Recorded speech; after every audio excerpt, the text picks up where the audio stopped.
King does something that I didn't think was quite possible this format. It won a YCS. Make sure you guys smash the crap out of that subscribe button so you guys don't miss out on more on kind of your top 64 breakdown.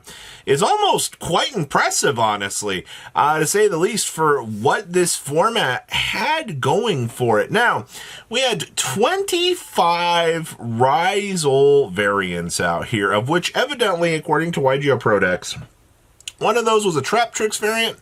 We had 10 Fiendsmith variants, and we had 14 Pure variants. We'll talk about the Mitsurugi side of things here in a little bit. So, okay, that's a lot. That truly is.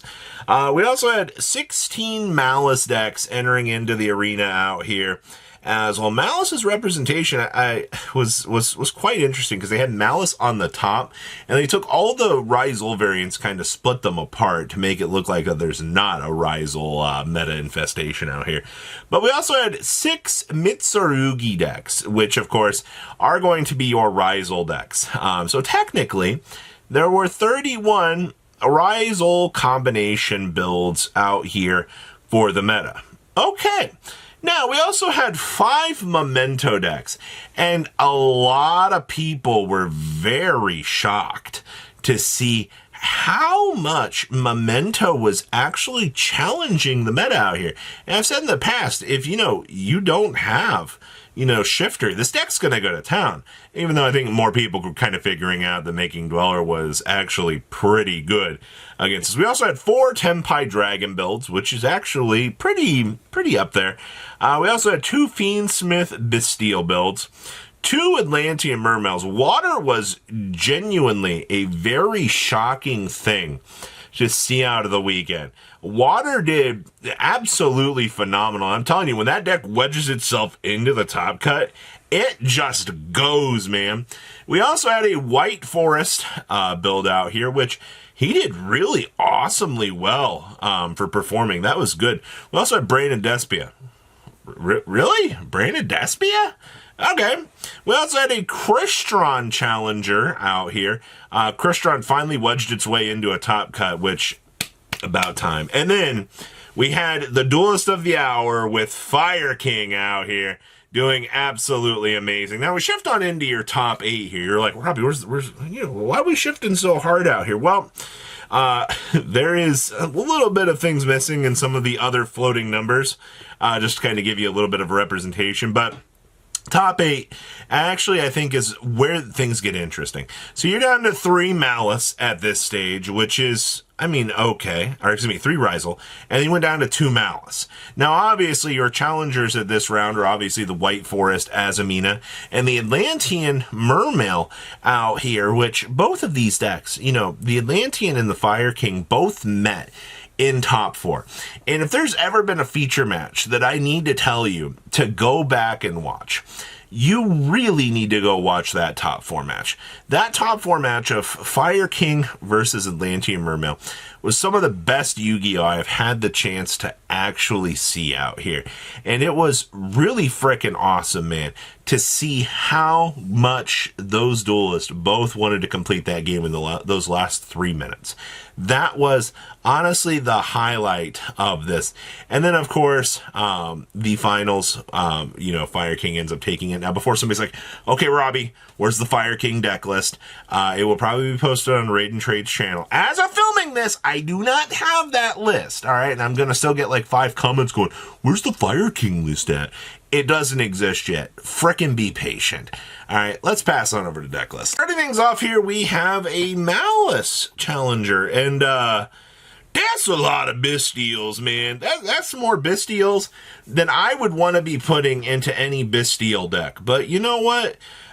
Even just going with the 1 extra Saronir, but I just, instead of, like the standard 5, the 1 Magna Hut, the 3 Druis, then 1 Baldrake, you're adding 3 more Bastiles.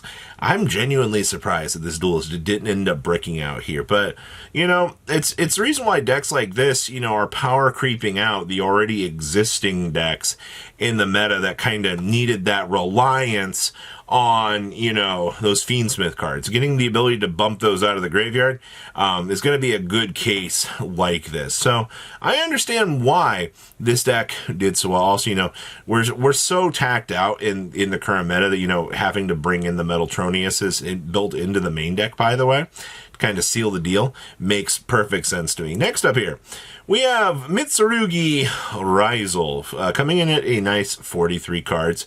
Not all that surprising to see. We're doing 1 Kusanagi and the 2 Sajis.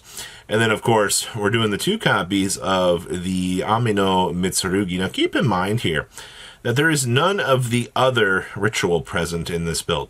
I guess this duelist just literally didn't need it, and I guess cutting out one of the potential dead cards kind of allows you a little bit, you know, more room kind of navigate. Also 2 sword, going with the triple Fua. Triple tack talents built into the main. That's fine. And then, of course, you do see good old Metaltronius down here as the rip away for how stupid that the mirror match can actually be out here. But this is another good example of how Mitsurugi has been evolving with the times out here. I don't think a lot of people were really going to be thinking too crazy out here with cutting down the ratios on this stuff. Next up here, we have more Malice for you. Wow, you know, considering how much Malice is actually present here, it's actually kind of refreshing to see this. Once again, you know, more of these players having to see Metaltronius. But once again, I mean, this is really good. Like, across the board in all these mirror match situations, you know, Metaltronius just is getting you free value. Obviously, you know, you're using it for detonator, but, you know, we can't discredit the idea that this is here actually kind of assisting you doing its thing. I also do see, of course, I think this is the first build that's actually on the crossouts right now. Crossout actually doing what it needs to be doing, push down here to the side. You also got the shifters down here. And of course, we actually have the solemn strikes. Strike being able to detour and smash your opponent, I think is one of the better tech choices this format. Strike still getting some recognition, even though, you know, we're down here on this list. I still think that it's definitely worth playing. Oh, we have more Mitsurugi Rizal for you. Now, see, this is where the other list had foregone and cut this. I still think that Futsu is a good card. Obviously, you know, if you're optimizing, you might not need it, but this build, hella way more geared towards handling a lot of the meta. Obviously, I see the Nidir Servants in here. You know, you have Maximus. You have the Ultimate Slayers. The standard clean up the board BS that a lot of these decks really kind of are afraid of. I also do see that we put the Great Purification into the side deck now.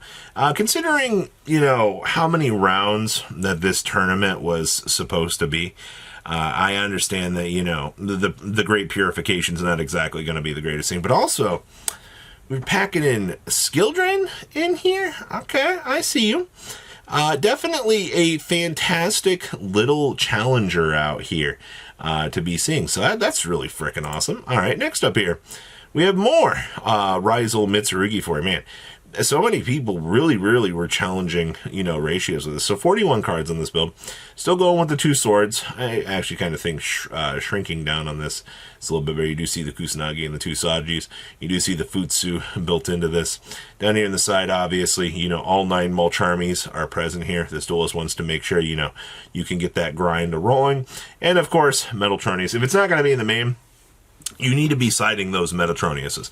Those Metaltroniuses need to be present, and they need to be there to grind through everything that is going to be a problem for you in the meta to deal with. And of course, you know, clean up Isle Ultimate Slayer. Outside of that, you got your double twins in here. I also, you know, Herald being the dump target now for the little interesting tech choice, I guess. Interesting. All right, what else we got back here? We've also got, Crystron for you.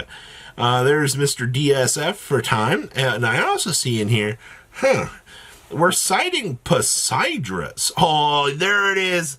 Oh, finally, somebody paid attention to frickin' title, man. We were joking that nobody in the TCG has realized that you should be playing title. About frickin' time.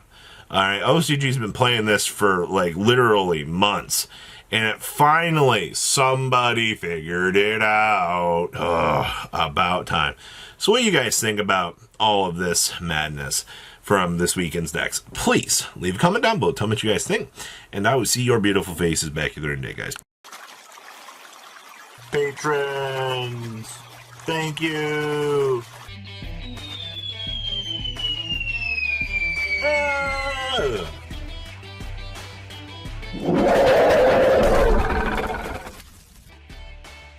Thank you so much for watching. Check out these other videos.